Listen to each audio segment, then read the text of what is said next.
Out of all the 100 new DLC weapons, there are dozens with unique effects, boosting attack power, special guard counters, spell casting, all types of crazy stuff, man. Well, here are my top 5 most fun and powerful builds with special effects. Only players with true class, only true fancy men will appreciate this build to the fullest. We got the main gauche. In French, this actually means left hand or offhand. You see, I am cultured. I do touch grass at least once a month. So the main gauche, what's special about it is that it's a dagger that can power stance with thrusting swords, just like the wakizashi with katanas.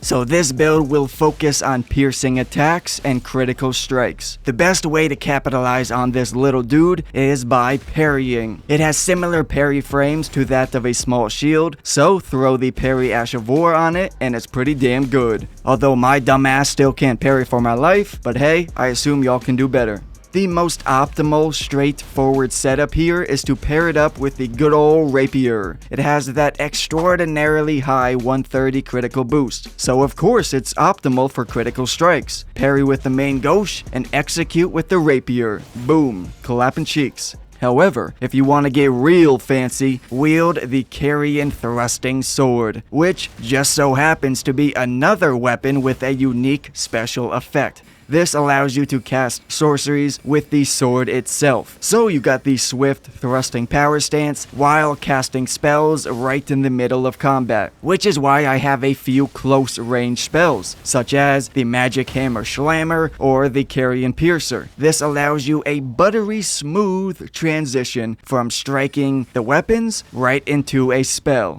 Today I bring you something very interesting. Guild Wars 2 is a Chad-tastic MMORPG that you can play today for free on your PC. I do indeed recommend trying this game out. You see, I'm an old RuneScape kind of guy, but this is easily one of the best MMOs I have played. What stood out to me is its vibrant, fully open world, where the game actually encourages you to explore every little nook and cranny to find loot and rewards. Now on your journey, you'll meet interesting characters and fight alongside your friends in epic raids. Dude, I'm talking giant 50-player events. All that juicy MMO goodness is on full display here in Guild Wars 2. The reason I'm talking about it today is because Janther Wilds is the newest expansion to Guild Wars 2 that recently released. This brand new expansion has players very excited, as it brings you to the fabled Isles of Janther, a region which was too dangerous to navigate until now. While adventuring through the Janther Wilds, you will encounter new allies and new weapons.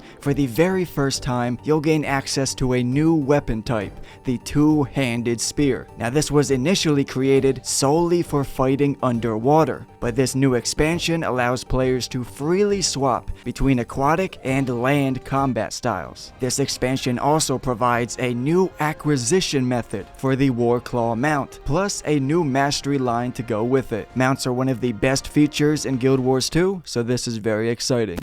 Also, the Janther Wilds content drop brings the long-requested housing system. This system allows you to cultivate and decorate your own homestead, your very own structure and private land, customized however you want.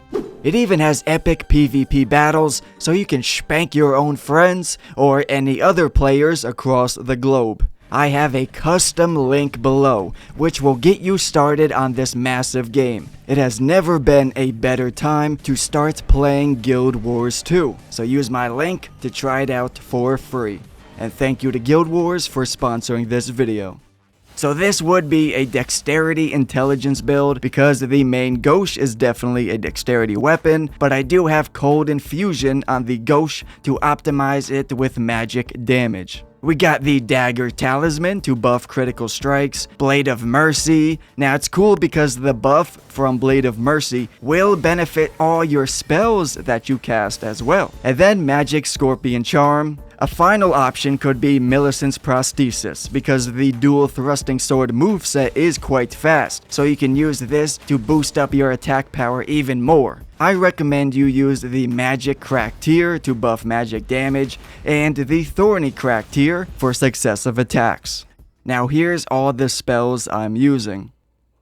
The Icy Blue Whale. People have made tank builds before, but nothing compares to this. We have Rabith's Cannon. Now the reason I have this fat ass in the video is because technically it has a unique effect in which it guides shots towards their targets. And it's quite serious about that. I mean, these shots have some serious target tracking. This cannon grants you aimbot, target locking anti-air launcher. You will not be out here randomly blasting off missiles. No sir, this cannon has pinpoint accuracy. I'll admit, this build is not for the faint of heart. You have to be really craving a unique playstyle. But with the addition of thrusting shields, this became a bit more viable. So we have the cold infused Carrion Knight shield. You know, at first I thought the dueling shields were fairly underwhelming.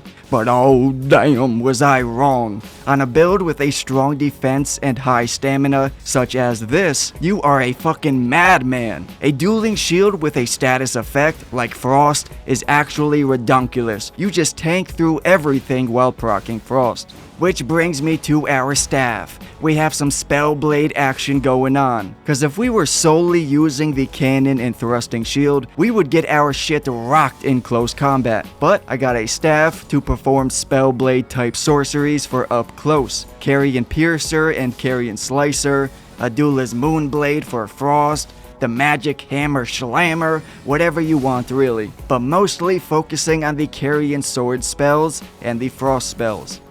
Now, optimally, you'd want to use Rabith's Great Bolts, but to be honest, any Great Bolt can work, as this cannon innately deals magic damage, as does the Carrion Knight shield, especially when you use the Cold Affinity. With this Cold Affinity shield and some frosty cold sorceries, such as the Duelist Moonblade and Zammer Ice Storm, we do indeed have a strong frosty element going on. Plus, since we are casting with Carrion Regal Scepter, of course, we need Ronnie's Dark Moon in our arsenal as well.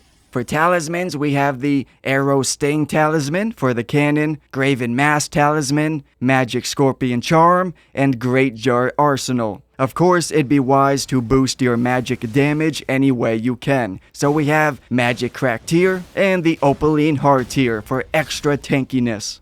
You'll need a very high endurance level or else you'll be the fattest motherfucker around, barely able to move, like me in real life. And trust me, you do not want to endure the fatso despair that I feel. So do yourself a favor and level up that endurance. The cannon requires 28 strength, however, since you are always two-handing it, you actually only need 19 strength. Besides that, we get all our damage from intelligence. I truly love this build, man, because it's a beast in all aspects. It's thematic, fun, and exciting playstyle. You basically never freaking die because you're a goddamn blue whale of a tank. Lethal at close and far range. I mean, damn, it's the full package.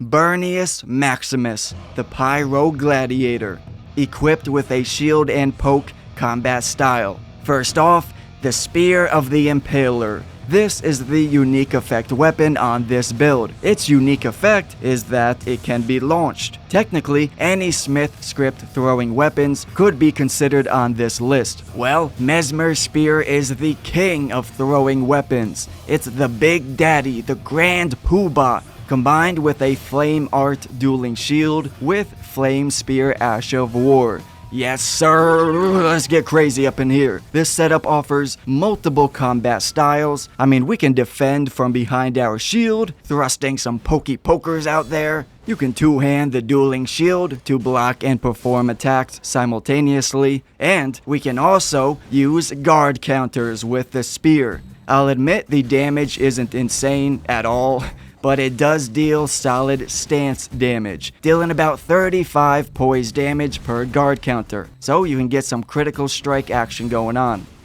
Now we can enhance this guard counter even more with the new deflect tier. As you probably know, with the deflect tier active, you can perform perfect guards, which will stack up damage for your guard counters. So we got the Flame Art Dueling Shield to optimize its scaling with Faith and Dexterity. Got Shard of Alexander, of course. Curved Sword Talisman for guard counters. Finally, you could use Fire Scorpion Charm for an attack boost. But if you're getting smoked, then switch to the Dragon Crest Great Shield for a defense boost. Flame Crack tier and Deflect tier. This is Dexterity Faith build, leaning more into Faith to optimize our fire damage and allow us to competently cast some incantations. Because of course on a Faith build like this, you can cast Pyro spells. Specifically, I recommend buffing spells like Golden Vow and Flame Grant Me Strength, and then the 3 new Mesmer Flame spells. Fire Serpent, Mesmer's Orb,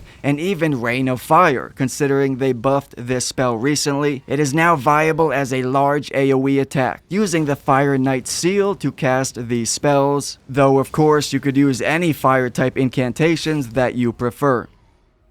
Jack the Ripper, meet Bonny the Butcher. This dude named Bonny, short for Sir Bonathan, was once an honorable knight, representing his king with dignity, but clearly something horrible happened. He was outcasted for having a tickle fight with the king's wife. The king smashed his head with a hammer and was banished to live out in the wild with the animals. This is that creature today, Bonny the Butcher. Now we can talk all the shit we want, but this dude is a proficient, violent killer. The main weapon is the Bonny Butchering Knife. This is essentially the same as the original Butchering Knife, besides its weapon skill. That's pretty much the only difference. The Hone Blade weapon skill increases your damage by 6% and increases the amount of self-healing restored to 1% of your max HP upon every strike. Now, don't worry about always activating it before every fight. For some reason, they made it so you can attack enemies without the weapon art being active, and it'll store the health so that when you do finally use the weapon art afterwards, it retroactively heals you for all the damage that you just dealt in the recent fight. So keep that in mind. Because this weapon art is merely a buff, it seems to be best fit as a support weapon, held in the left hand, on a big, badass power stance with another great axe, still supplying you with that health regeneration while taking advantage of your superior main hand weapon.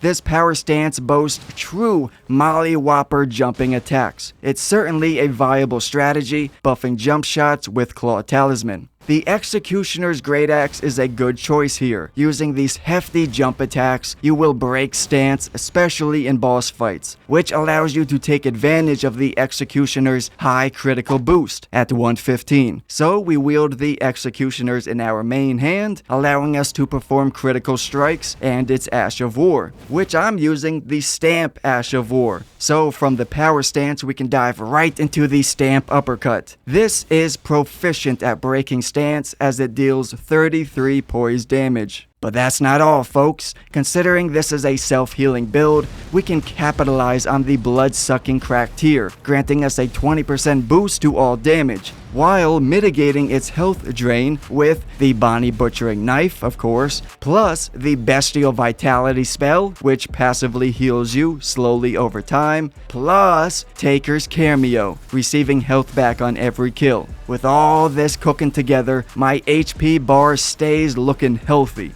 Taker's Cameo, Claw Talisman, combined with the Gravebird Quill Armor, which also enhances our jump attack damage, and Erdtree Favor to help with our weight load. So this will indeed be a strength build, with 80 strength and about 30 dexterity. You will need a decent endurance level because dual wielding 2 great axes can be quite heavy. As you can see, I have 15 faith using the Claw Mark Seal to cast Flame Grant Me Strength and Bestial Vitality. Here we have the GOAT, Slayer of Dragons. Living up in the mountains, he quickly realized that many dragons reside in this area. Ferocious beast, but it just so happens that dragon meat is the most delectable, tasty, and most nutritious food he could find. Therefore, over many years, this man became a master in the art of slaying dragons, like a fucking goat. Yes sir, a goat slaying dragons. The Dragon Hunter Katana, with its unique deadliness towards dragon-type enemies, plus the Rakashakakakana Katana, which grants you big dick energy, aka increased hyper armor when performing its weapon art. So technically, both of these great katanas have unique effects. But today, I show you how to use both of these katanas, combining their badass samurai powers for a truly diabolical build. The Weed Cutter skill is better for smaller enemies. It shreds through little chubby aliens like blades of grass. This is the play against groups of scrubs or multiple enemies. Although I'm not saying it can't be effective at stacking up crazy damage in a boss fight as well, considering you can tank through attacks like a straight Chad running through an LGBTQ parade, just getting fucking slapped from every direction, but tanking through it like a champ. So we got the Rakshasa in our main hand, so you can dive straight into its Weed Cutter weapon skill, with a Dragon Hunter in left hand, so you can switch over if you want to use its ranged weapon art. However, the Dragon Hunter is designed for larger individual targets. Now this great katana power stance has a satisfying jump attack. I recommend using this often, a nice clean slice and dice. Which is why I have the Claw Talisman and wearing Raptor's black feather chest armor. Shard of Alexander, of course. Rotten Winged Insignia, considering the weapon skill can stack up consecutive hits quite quickly. Both of these katanas are quality weapons. The Dragon Hunter is very balanced, but the Rakshasa does lean more into dexterity. So we focus on our dexterity level a bit more. I actually recommend 25 Faith, so you can cast Golden Vow. It is quite helpful on this build. But now I got a bonus build for y'all. So it's essentially very similar to the Bonny Butcher Knife build from before. However, we are not dual wielding in this one. Instead of power stance jump attacks, this build focuses solely on the Bonny Butcher Blade's unique heavies. It can get quite powerful if done right. So we still use the blood-sucking tier, but this time we also use the spiked crack tier to enhance charged heavy attacks. We further buff this unique charged heavy with Axe Talisman and the two-handed sword talisman. As you can see, it is quite similar to the previous build, but we are wearing much heavier armor this time to grant us a higher poise. Now it is your turn, my friend. Comment what build you are currently using, and please subscribe to the channel if you enjoyed this video.